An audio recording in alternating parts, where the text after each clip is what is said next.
Goodfield, we had Winston, we had Susie, we had Nigel, McBain. Like, this. Well, you tell me.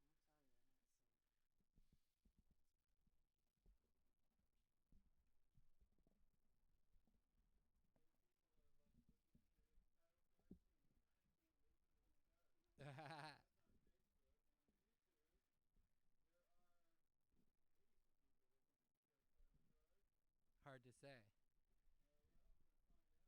I my guess is one of them's my dad. I think the other one's my mom. Cool.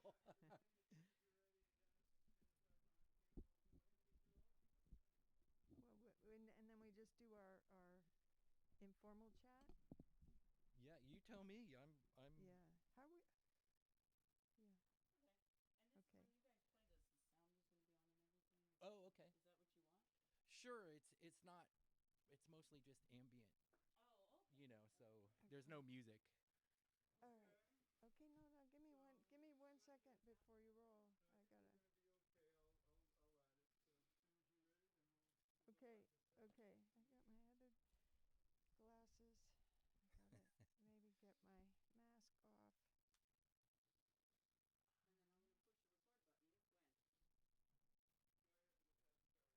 Yeah.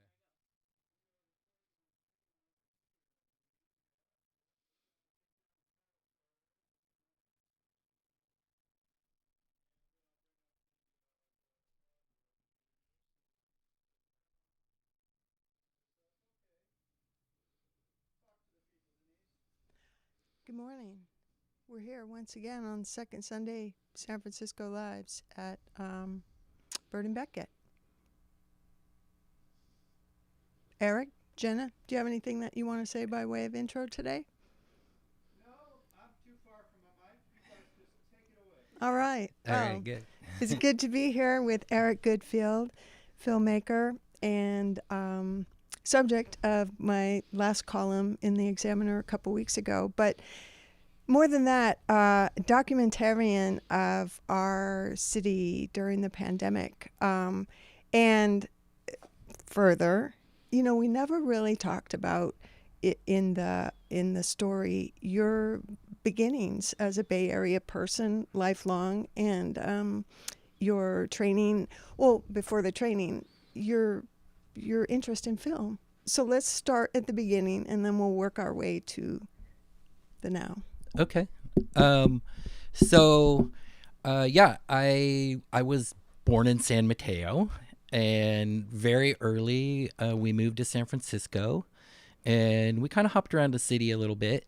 I would say predominantly out by San Francisco State. My mother ended up working there for like 27 years, and when I was young, my dad was a teacher, probably a grad student teacher at State. And then when I was like 7 or 8, we moved to Marin, and that was an amazing place to grow up. Super beautiful and nice people and nature, and a great place to run to a creek with your dog.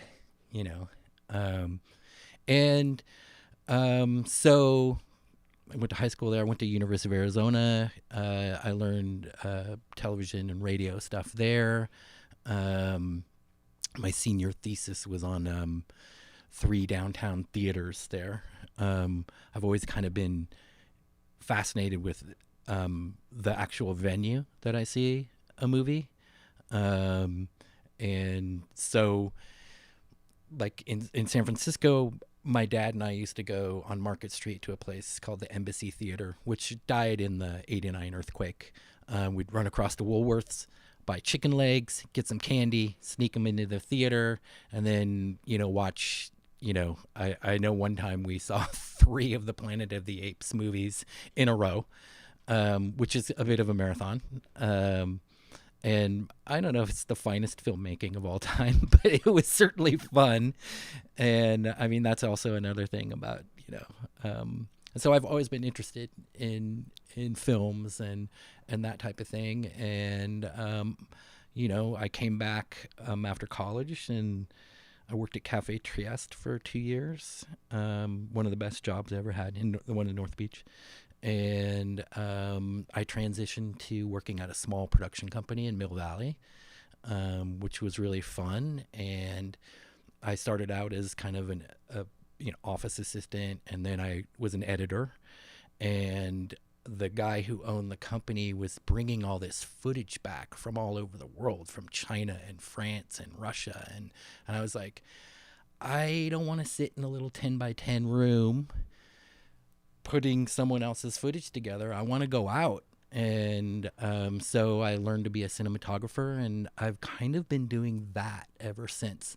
Along the way, I've made several films. Made a couple about an old school punk rock band called Dead Kennedys, which was really awesome. And they're a super important band. Famous yet underappreciated, I think. So then I've just been basically doing camera work for people for a long time. And I got to this project because I thought that I would go out for a couple weeks and capture footage while the city was shut down, because, in a month or so we'd be back to normal. And that's obviously not the case. And it just kind of turned into something along the way. And the thing that's been amazing is like how it's reconfirmed how amazing this city is, how beautiful it is, all the different neighborhoods that I didn't really know about. And since I keep going back to neighborhoods and kind of, in some cases, literally repeating shots, because I want to do, like museum installations with multiple monitors, and you see things from months apart and how different it is. And that's been a really incredible journey. And I've learned so much and met so many nice people, and had, a couple of less than great interactions along the way. But that's, I think that's anywhere. So many things that you touched on struck me, and I do want to get to some of the material that we didn't talk about, that I didn't get to in the article, but were really interesting to me. You mentioned the people, but I also want to go back to some of these locations now, and the lure of San Francisco for you. Right. It's like, oh, we all know it's a beautiful city, but this project confirmed it for you yet again, Yes. in the face of all this press, about how terrible San Francisco is, etc., and how the city looks. People have a lot to say about that. Right. But yet there's something that brings you and me and so many of us, we just can't shake it, right? So Right. I want to delve into that a little bit. But the Embassy Theater, where you saw those formative films, Mm-hmm. and the space that you're talking about with your dad, what occupies that building now? Do you know? I think they literally tore it down. Okay. It was kind of close to where there used to be an Army surplus store. Yeah. I want to say it's in the 1800 blocks, but that I could totally be wrong about that. Right. Do you find it's across from where the Gap is now. Well, it's now closed, but it was Virgin Megastore for a while, and before that it was Woolworths. So it was kind of across the street from that. Sure. So Powell at Market. Yeah. Do you find ever in your travels and recently that you'll come to a block or a place and you'll see kind of a ghost or an echo of what was, or do you actually see what was? I mean, San Francisco's a weird combination of that right now, I notice. And you take photographs and you kind of concentrate on the what was or ish, right? Right. Well, definitely one of the things that I wanted to do was to visit revisit places that were important to me and that, in my vision of what classic San Francisco is.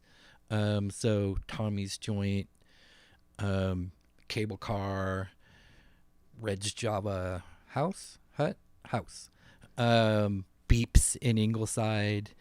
So I kind of, they all kind of seem food based. I mean, I guess that's where San Francisco's known for. Yeah. Yeah. And yeah, the thing is it's really funny because San Francisco is really beautiful and like a lot of cities really ugly in places too. And that has to do with, people's living situations, and very affluent areas, and then pretty extreme poverty in places. I mean, the Tenderloin can look like a bomb went off there, that doesn't mean it's funny because one of the things that when there were no people on the street, the people who were, without homes were still on the street. And it's really amazing to, have a lot of interactions with folks like that. I didn't feel like scared or anything. It's like if you just talk to people, that's one of the things that I really like is I actually like people. That doesn't mean that I don't get inside myself and have my own personal issues, but so I'm interested in what people have to say and what they see and their experience, and I also will say that being out on the street and pointing my camera at something, is a unique thing. I constantly get asked if I'm with the news, but also the people that are out tend to be more of an extrovert type person, because they're out. They need to be out. Yeah. And it's also been interesting to see over time. There was like the video that if we can figure out to play it, and I think we can, that video is from when people started going out on the street again. And last year's weather was so beautiful, better than this year, and that was really in contrast with like kind of the atmosphere, and the atmosphere was really different. And part of it, for me personally, and it may not be this way for other people, the political climate was so toxic. This is my opinion. And the leadership was all over the place and making it difficult for people to feel comfortable. It wasn't like you had somebody who was helping us feel better. So there was that atmosphere in a beautiful, beautiful day, like being out on Marina Green, and it's just gorgeous, sunny, and people are jogging, and yet there's this metaphorical dark cloud hanging over us. And what a trip at the beginning of the year was too, and how the city erupted when they finally declared Biden president. And when that happened, I knew exactly where to go. The Castro. Because nobody parties like the Castro. They really that is just such a great neighborhood, and I was right. Like right on the corner of 18th and Castro, it was like it was packed. It was, in some ways a COVID nightmare, but it was people feeling really good. And, we have a liberal city. I'm not sure how progressive it is in some senses, but it was a great day. And so it's just been, I know I'm going on. It's interesting because you're, as you speak and we kind of unspool the whole thing, it demonstrates our experience. I mean, this is just like whatever it is now, 18 months, 14, 16? 16, And I was 17, like, 18, you know?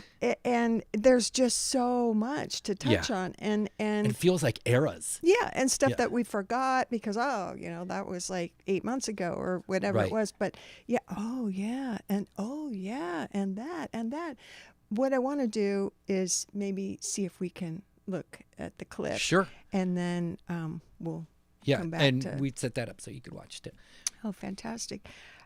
Yeah, because I'd like to go back to some of the folks that you met and some particular characters. Oh, there are some great people. There's some I really met some great people. And anytime. Excellent.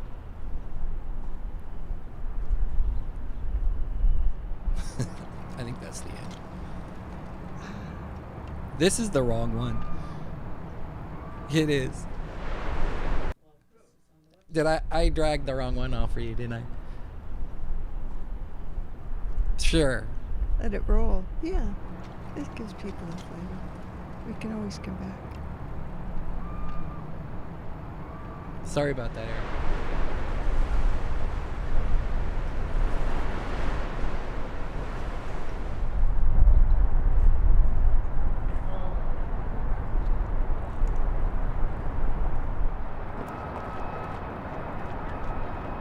The viewers are getting sound. Are soundtrack we? on the Can film. they hear our audio? Oh, okay. This guy was awesome. He's listening to his own music and dancing. This is the very beginning. So this is early. I just thought that was ironic, you know. And this was beautiful. This guy, this is when there were no cars out. This guy looked at me and he hopped on his bike and tried to get out of the shot as soon as he saw me. These two guys, I got a shot with them later, and they were on their way to Trader Joe's. And these people ran in front of me. This is down on Front Street. Mm-hmm. And Beautiful. this is like on Powell. And during this era, I could stand in the middle of a street for 10 minutes and shoot. There were no cars. This is down right across from Moscone. YBCA is in the background. And this guy's awesome. I love when he looks at me at the end. I have numerous shots. And this bench I tried to get again, but every time, now they have cars there. And so it's not quite a shot. Oh, okay. Like two later. Okay. I mean, we're almost done. Yeah, we're nearly there. It's incredible, Eric, though. I mean, it's beautiful. You shot it so beautifully. Thank you. The city. That's really nice. Yeah, even though, well, the weather was beautiful, as you said, but, This is you know. pre-smoke. Oh, This is a look at golf course. that. Yeah. She's like on the 9th hole. And the Golden Gate Bridge in the background. That was Yeah, I mean, it really. these people out by themselves at the beach, Yeah, it's wonderful. Okay. I know. Well, yeah, it just really captures everything. Kind of like the dream city, you know what I mean, where it was emptied out, and you Right. kind of feel like it's all yours if you're out there. I wonder, like something like, when you'd have a moment and you'd be the only person. Yes.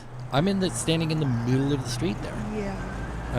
I mean, I have like a whole bunch of shots of where I started tracking. It was like, and then I can't repeat that shot because now there's cars, But you would go back to the location Yes. repeatedly, right? And Yes. you told me a couple times that there were folks who you may have met in one spot, but then you'd be at another spot, and they would show up in that neighborhood. I've always been so intrigued. That happened here in Glen Glen Park. Park, oh. Yeah. I can't remember the young man's name, but I met him and his mother walking their dog in front of the DeYoung Museum, and we talked for a little bit. And then a month or so later, I was out, shooting around here in Glen Park, and he came up and he's like, "Hey, how's it going?" And I thought that was amazing. And there's a guy who lives in Nopa area. I have seen him probably 5 times. And one of my favorite characters is another video on my website or on Vimeo. This guy, I call him Best Cameraman because first time I saw him, he was standing in front of a store, Best Camera, and I was shooting it because he was framed so beautifully, and he's just staring into this different place. He's got a different world and a different reality, and it feels so real. Like, it's like the best pantomimer you've ever seen, you know? And the first time I saw him, it was really sketchy because I pulled my camera up, I set it up, and then there were 2 guys right 6 feet away from me to the left, smoking crack or something. It was like foil and a glass pipe and a lighter. And I was going like, I was like, oh boy, this is like, I got to get this shot, but this is really weird. And so I took a picture of their license plate, and I knew my phone would upload it to the iCloud. So when I was dead, that they would know who did it, you know? And then the guy who was staring, Best Cameraman, he snapped out of it and got on the bus, and it was like just really beautiful to see this transition between his inner world and then being able to navigate. And I watched him. It was the first of the 3 times that I've seen him. The second time I saw him, which is on the internet, it's longer than what I put up there, and I could see he was like attaching himself to groups of people going, because I think he was using them to guide him down the street. I mean, this is, of course, I subjectify all of it, right? Like, it's my interpretation. The camera sees raw data, for lack of a better term, and then we all take what we project upon it and kind of come to our conclusions. And that's one of the things that's kind of fascinating to me, is like, I think it's very possible for all of us to see these kind of on some levels really uninteresting things, just kind of everyday things happening, except people have masks on, and then we have our own interpretations of it, and somewhere between the visual and the sound and then our brain interpreting what we see, we can all come up with different conclusions about this. And that's kind of fascinating for me. At one point I was like really trying to pay attention to where my mind went during shots. And I didn't really have the shooting style that I developed at first, because I didn't know what I was doing. I just did typical B-roll like I would for a client or for a news network or something like that. And so that's shots, and moving. And then I was like, that's not as interesting to me. I still do it. I like to use it as transitional stuff. And sometimes you have to move. But I made a couple of rules for myself. I have a bunch of prime lenses, which are not able to zoom in and out. And they're different focal lengths, so widths, and some focus in really tight and some have just a broad picture. And I decided I want to do broad picture because I want to see reactions to that people have with each other and environments. And in some ways it's not great because you can't zoom in on something and give it some closer attention. But that was a conscious decision to do that. And also it's a little practical too. It's hard to switch lenses out, which would be the necessary thing to zoom in, which I have done. But and also, if we could touch on this idea of, because I zeroed in on this idea that, you can traverse the city and then see someone familiar, just bump into them on the other side, and different kind of urban phenomenon like decay and change and hyper gentrification, all these things, right? And then what our mind does to process all of that in a pandemic, right? So a lot going on. And then you got to this idea of kind of a political or a philosophical lens that you were Right. also going to use to inform your work, right? And Yeah. that was the philosophy of Guy Debord and Situationists Yes. International and this concept of psychogeography. Right. Can you speak to that a little bit? Yeah, absolutely. So, first of all, I'll just throw, I'm not an expert. This is something I was like trying to wrap my head around. Okay, I'm doing something here, but, I want to find, some meaning to it. I found out about several things, but one of them was psychogeography, and there's certain things that it entails. There's one thing where it is a way in which you go out, called the drift, la dérive, and you kind of follow your interests. You may have, like, for instance, I would go, okay, I'm going to go to Portla today, and I'm going to shoot a mural that this really great project called Paint the Void did on this one restaurant. It's a long mural, and it's kind of one of these ones about we'll see you later, we'll be back together. And so I start there, but then I go where what interests me, and so in that journey will vary from person to person, right? So that's part of about the whole city is like, one, I started to, like, I did a Google map and I started dropping these pins, and I was like, well, I haven't been over here, I don't really know there. And then I would try to follow, like, look it up, find out what cool restaurants are there, what's an important institution in that neighborhood. And then I would go and I'd start there and move from there. So the drift is kind of one part of psychogeography. It's also like kind of like Debord calls it, where psychology and geography intersect. And by that, I think the key tenet really is that it is how an environment or atmosphere affects human behavior and emotions. So that really speaks to me. And in that way, it would be something akin to a progress where, like in The Mission, where the restaurants were boarded up, businesses were boarded up, and they had ugly plywood on them.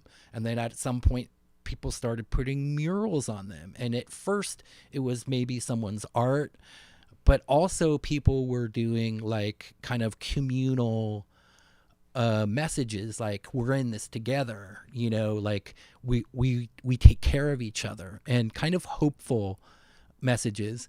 When George Floyd was murdered, it switched over to a lot of the murals became focused for Black Lives Matter and George Floyd and other victims of police violence. And that was really interesting. And that took over the city for a month or so. I followed protests and demonstrations, and San Francisco down at the Civic Center, they had a bunch of City Hall. They had a bunch of like kneel-ins, they called them. Nobody was really kneeling, but a bunch of great speakers, and I learned so much. I really learned a lot. And I would set up a beautiful shot, wide shot, and just let it happen in front of me. And, they'd be a couple hours, and there were some people with some really incredible messages. The mayor spoke pretty much every time. And, some activists who were very involved with this work. And one of the kind of, for me, a little bit of a sad thing was, they talked about how, okay, we're at front of mind for the next month, and we know we won't be in 2 months, and they weren't. It doesn't not. It got. It's like it's like I feel like folks have this little window of opportunity to push the cause forward, and then it kind of slows down to regular pace. And so then after that, I kind of it was interesting also. Another way I followed stuff around was I followed the news, started looking at people who blogged about San Francisco. I looked at, Examiner, Chronicle, SF Gate, SF Weekly, and they would inform me with, okay, this thing is going to happen. And I was like, well, that's cool. I want to go get it. And I'd always beat myself up about things that I missed. Like I missed the Coke sign coming down. I just couldn't get there that day. I got a ton of the stud though. And in a 2-month period, it went from having its kind of regular paint job, then people painted over it, made it beautiful. And then the people that owned it painted it all gray. And, then graffiti came back saying you can't get rid of us, and it was interesting to kind of see that whole cycle of things happen, and that was just one of the many kind of stories that I followed. So going back to psychogeography, sorry, no problem. There's the drift, there's the way in which an environment can affect people's emotions and behavior. And then there's another part that he talks about that is kind of the later thoughts, and he talked about the spectacle or the spectacular. And essentially it's like the idea that we are communicated through a medium, and everything is, our behavior is capitalistic based, and time based because you're constantly weighing the value of doing something compared to the other things you have to do that day, whether it's going to work or something like that. And I took the spectacle for me, and I covered this a bunch, is like there's all over the city, there's these in the bus stops and these green kiosks that have kind of electronic billboards, and the message changes, and over time the message changed. There was a certain point where there was kind of nothing early on. The regular advertising had kind of stopped a little bit, and then it started being like, heroes don't always wear capes, and there'll be pictures of people on frontline workers. There would be things like stay home, wash your hands, wear your mask, and these are all, and then occasionally in there, a message that there's a company that DuckDuckGo, I think they're called, don't be followed on the internet, so they had ads, but there was not as much advertising as there was messaging. Mm-hmm. And that is the spectacle, that is the message, is my interpretation. Maybe I'm wrong. But I'm seeing it over and over, these messages to people, and you can see it in, the signs and everywhere. It's interesting. I was lucky enough to work on a documentary in the early 90s in the then Soviet Union. It was right before, as it was transitioning. And when we first got to Moscow, one of the things I noticed was there's no signs. When there are no signs, and I mean signs for advertising, basically, mostly, you come back to the,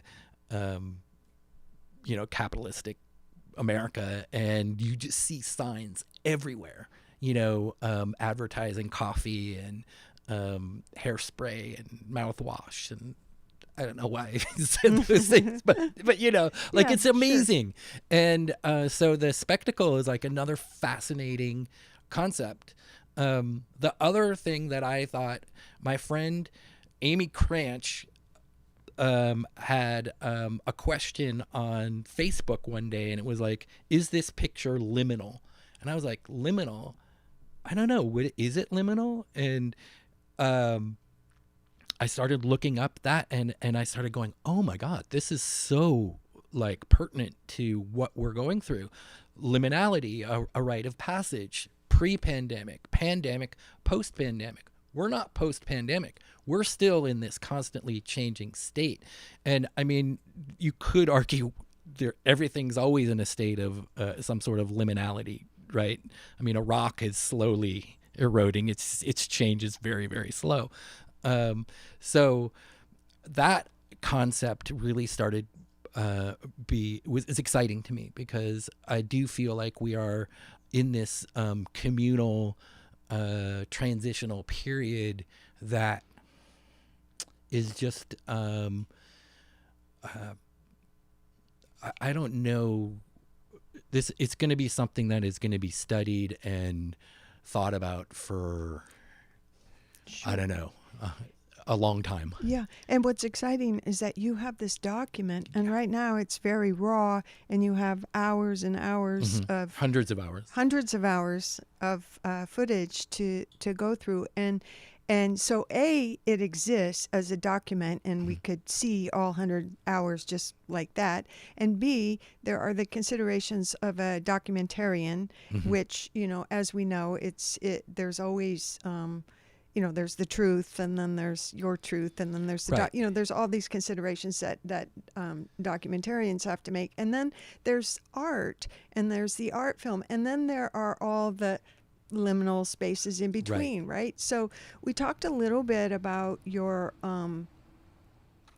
not your influences, but the comparative kind of work.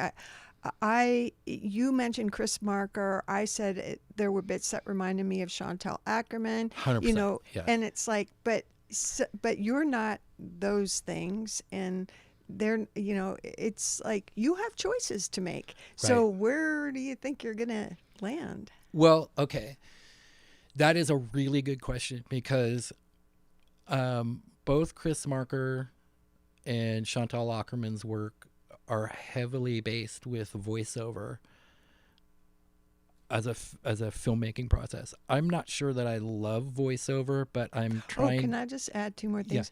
Yeah. Later, I thought of Agnes Varda, and I also thought of Godard's later work, right? So it's like, and it's all French. So from, Debord, even Debord, exactly. Filmmaker. Yeah. So maybe I should move to France. Maybe we could get into that too. But go ahead. Sorry. Okay. So those were like in probably June of last year or something. I put together a 15-minute piece and sent it out to some friends, and a gaffer friend of mine, lighting guy. He said to me, "Oh, have you ever seen the movie Soleil? It's a Chris Marker film." And I was like, I haven't seen it. And he goes, "You should see that. It's one of my favorite films. It reminds me of this." The shooting style is not like Chris Marker's Soleil. It is like Chantal Ackerman's, and her cinematographer is Beckett, Mangold. So that the thing that Chris Marker's film has at the beginning, this voiceover begins, and this guy says, he talks about his life and where he's been and as a filmmaker, and then says, I'm done with chasing all these exciting things. He's like, I am now only interested in things that are banal or mundane or ordinary, and it says something to the effect of like, with the energy of a bounty hunter, I seek these things, and that I actually find really fascinating, because for me, watching people in a frame or just standing next to my camera and watching it unfold, and I feel like I can see or hear what's in their heads as they're purposely not walking into each other, as they're engrossed in their phones. you know, it made me think of the idea that every single person in this film, in the frame, at any given moment, is the protagonist in their film, in their life. And it's just really interesting to see people move through with a purpose of some sort. It might just be to go to CVS and get some cotton balls, you know, I don't know. But to see people do their thing is really amazing. So I purposely tried to make the shots static, non-operated, framed as nicely as I could. I think I got better along the way. And so I've got these beautiful shots of people doing nothing. And it means so much, you know, like, especially when we put it in the context of, you know, this global disaster. I mean, I think here in San Francisco, we feel a little more comfortable, but it's hard to remember that, you know, there's vast parts of the world that haven't even gotten their first shots yet. And so the problem is not going away. In June, on the 15th, when we opened the city, I ran around that day. I went to Chestnut Street, Hayes Valley, and then Market Street. And just to get kind of contrast, although Chestnut and Hayes Valley are not totally different because they're kind of affluent areas. One's a little bit bigger commercially, but there's places that I've been following there. And I love going down Market Street area. I have a couple of loops that, you know, go from Union Square down to Mission. I've shot that corner of 4th and Mission towards the Metreon like, I don't know, 7 or 8 times. And I think the shortest shot I've done is 20 minutes. The last one I was there, it was an hour and a half because there was a guy talking to me the entire time. And I thought, this is like just amazing what he's saying, because it didn't always make sense, but it was pretty cool. And then at that time, one of my favorite guys, best cameraman, walked into the shot and did his thing. And I'm going, this is unbelievable, you know?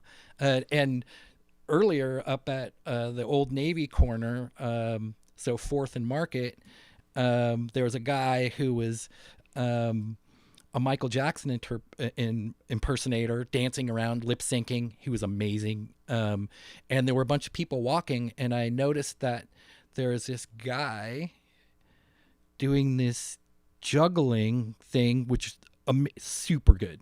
Balls on a string, and he's looking at himself in the window of Old Navy, and I realized I shot this guy 6 months earlier in front of the DeYoung Museum doing the same exact thing.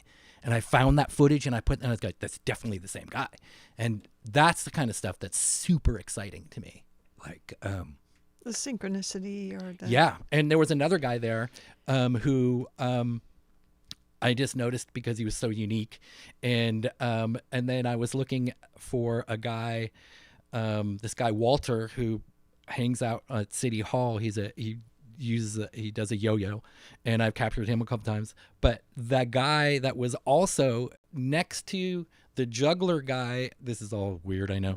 The juggler guy on the corner of Market and 4th, he came into a shot when I was shooting Walter and took a picture of me. And Right. so Yeah. 6 months later, I see this guy on the, and I was like, holy crap, this is a thing, you know? So I'm starting to see people over and over. There are some people I've seen 5 or 6 times. That is, you know, finally one guy, this guy, Chris, I called over. I was like, dude, I'm seeing you everywhere, you know? And I saw him in Nopa, I saw him Polk Street, I saw him Financial District, I saw him Market, I saw him in Hayes Valley. Those folks are like, it's like they're on similar wavelengths or something. Because I have that with people. Because, you know, if I'm out, I walk a lot, and then it's like, hey, you know, that Right. like something's going on there. But as you were talking, I was thinking, wow, this would be like, I don't know, voiceover would be interesting in a kind of like Herzogian way, where Right. like you ponder, the chance encounter and what are the odds of Right. seeing this fellow this day and Right. this day, and then like I don't know, it was just funny, Right. because that's another great example of the everyday, the banal, the whatever, the stuff that you just don't spend a lot of time with.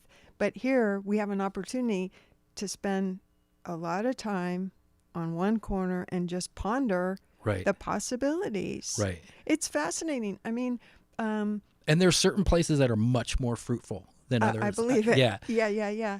But I love the idea of the meditative piece. I also love the idea. I mean, you have several films within the film. I originally thought, seriously, museum installation. That's- And then I yeah. kind of found out more about how impossible that might be, but we'll see.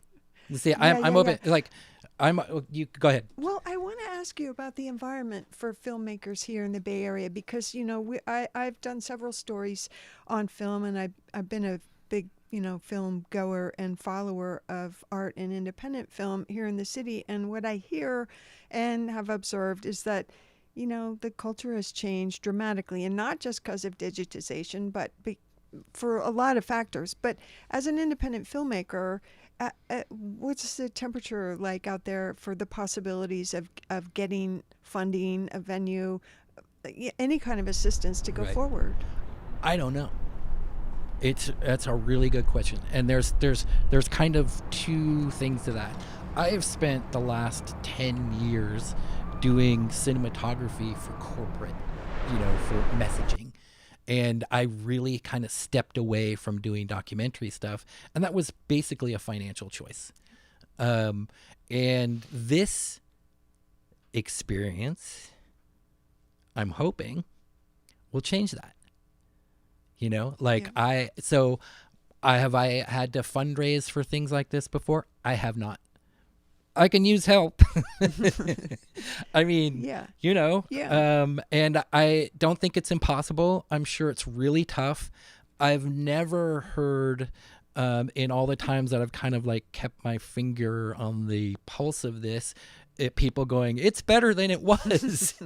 I think it is one of those things it's always getting worse, and hopefully it doesn't get worse to a point where it gets turned off. I mean, so in terms of like what I think I want to do with this, I do want to do museum installations. I actually could see a series. Because I have so much footage and so much to think about. A 90-minute, 70-minute, whatever might not be enough. I have a concept for, I'd like to interweave kind of 4 storylines. That would be exploring psychogeography, exploring liminality, my personal experience, and then also kind of framing it in the things that actually happened. So events, and that is like a way to anchor it. Mm-hmm. And that also shows why the atmosphere changed over time. And it definitely did. I think we've all seen that. And one of the, interesting things about, kind of liminal time periods is this sense of like ambiguity and uncertainty, and the possibility of like systems being upended. Entire industries in San Francisco have, done really well, and most part not so well. Like, I mean, the tech areas have been pretty abandoned. And that's been interesting to watch too, because I would see tech people out a lot because they're not in the office. And those like one-wheeled electric unicycle things? I saw so many of those. I don't see those as much anymore. And that makes me think that, those folks are not around as much. It doesn't mean they're not around, but those vehicles aren't around. But I've been seeing more of the kids on those big wheeled bicycles and doing the wheelies and just like going down the street, and there's like 3 of them, doing wheelies, which is kind of awesome. I want to get a bike like that. I'd probably kill myself. So just seeing, different types of people out, different neighborhoods have had different reactions, Hayes Valley, or I was thinking Noe Valley, is it's kind of similar to Glen Park in the sense that it's just a nice little almost hamlet or town or something. You can just walk right over there, right over the hill. Yeah. Yeah. And that's another thing about, like you said, like one of the things that's really amazing is like you start going around the city and you go, okay, where am I going to shoot this day? I'm going to start here, and then I'm going to go here and here. And you realize, oh, it's way more connected than I thought it was. You think that Clement is like super far away from, Divisadero and Pine, and it's not that far, like you can be there in 5 minutes in your car. And I did that.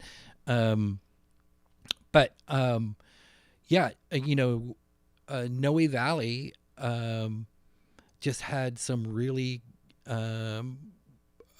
like on Sanchez Street, somebody was commissioned to do this mural on the street, and just to see, and it's now a slow street. Mm-hmm. And how people want to keep those. I think they're kind of awesome. And we could get into the Great Highway thing too. I don't think we will, but it's open again. I will be opening again on the weekdays. 16th. Yeah. I'll be down there. Yeah. Good to hear. Yeah. Okay, so continue. You wanted to finish the story on Noe Valley, and I have a couple more questions. Oh, cool. Okay.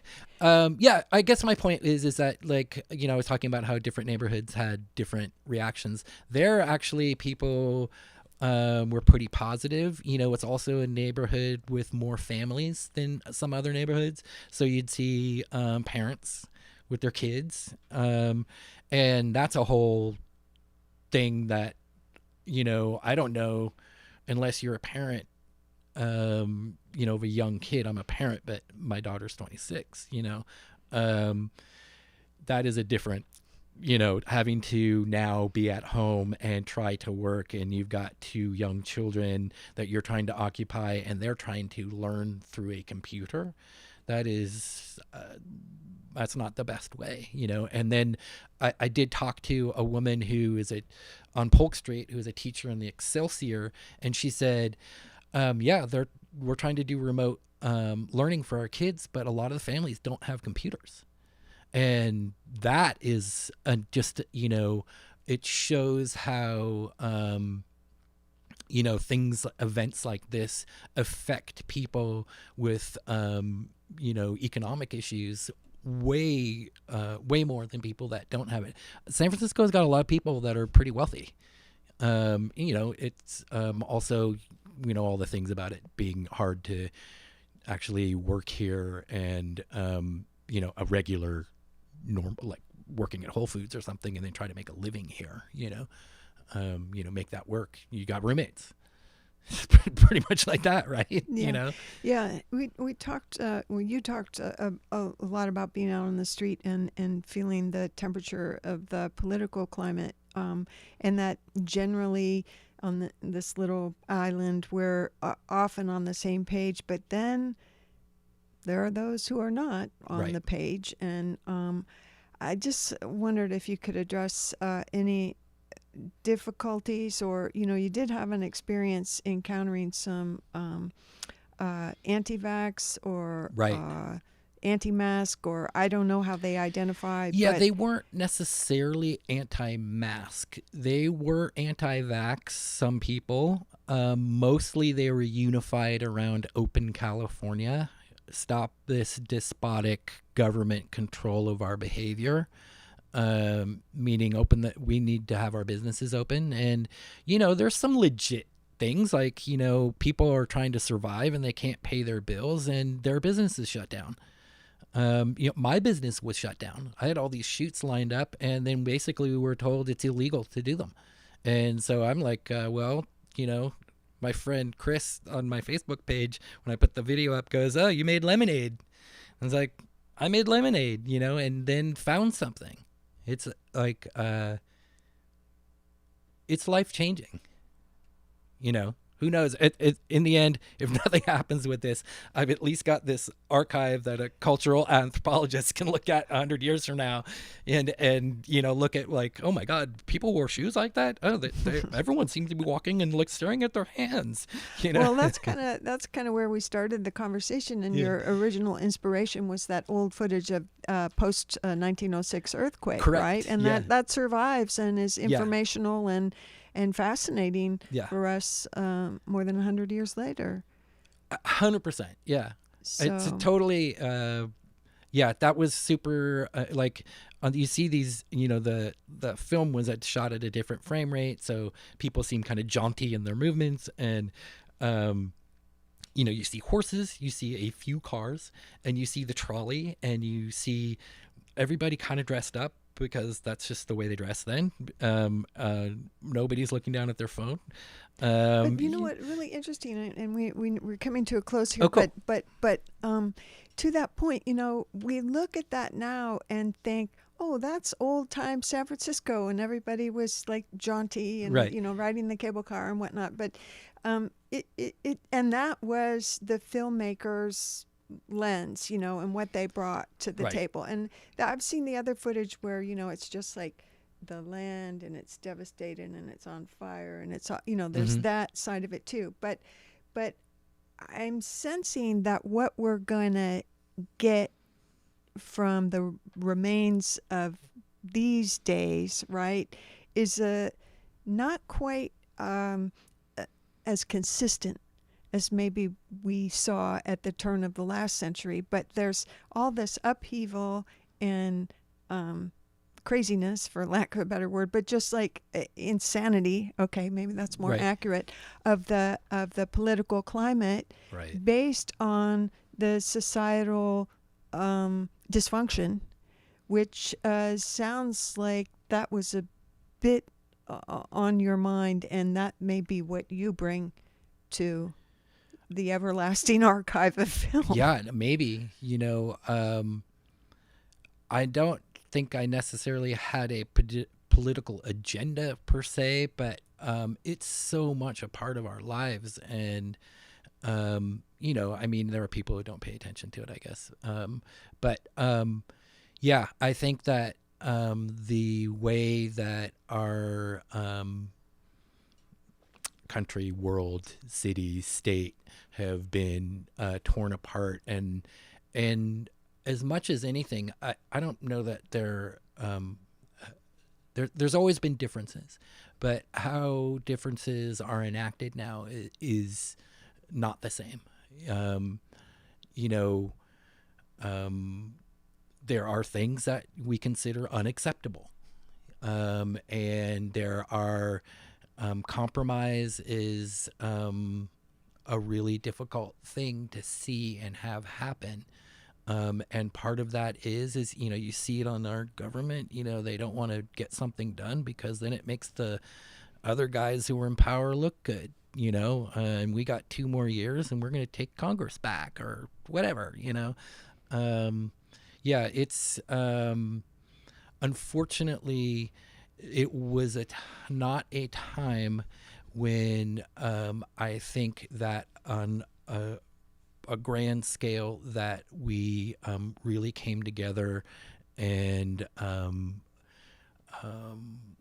achieved one going forward, letting other things go. It doesn't mean on an individual basis and on certain ways that's not true, or that is true. I'm trying to say it did happen also. I saw that all the time, people being nice to each other. I saw that more than people being mean or rude or to each other. And that was actually nice to see. Yeah, well, I think that does speak to the spirit of San Francisco itself. And, we can't speak for everyone or for statewide and, right. and certainly not nationally. But there is, if there's hope, and we'd like to end on a maybe hopeful note, there is still a nugget of that to be seen out there on our mean streets. Yeah, I think so. I really do. And in many different ways. I would be surprised if people don't see it every day.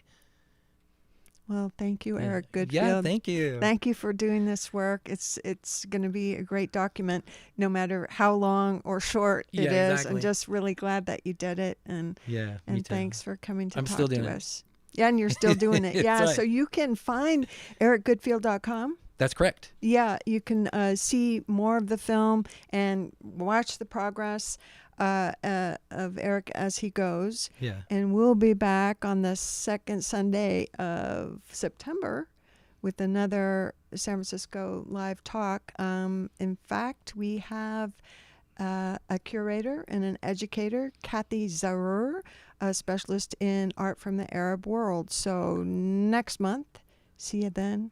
Thanks again. Awesome. Thanks, Denise. Thanks, Eric. Yeah. Thanks, thank Jenna. you. Bird and Beckett. Bye. Thanks.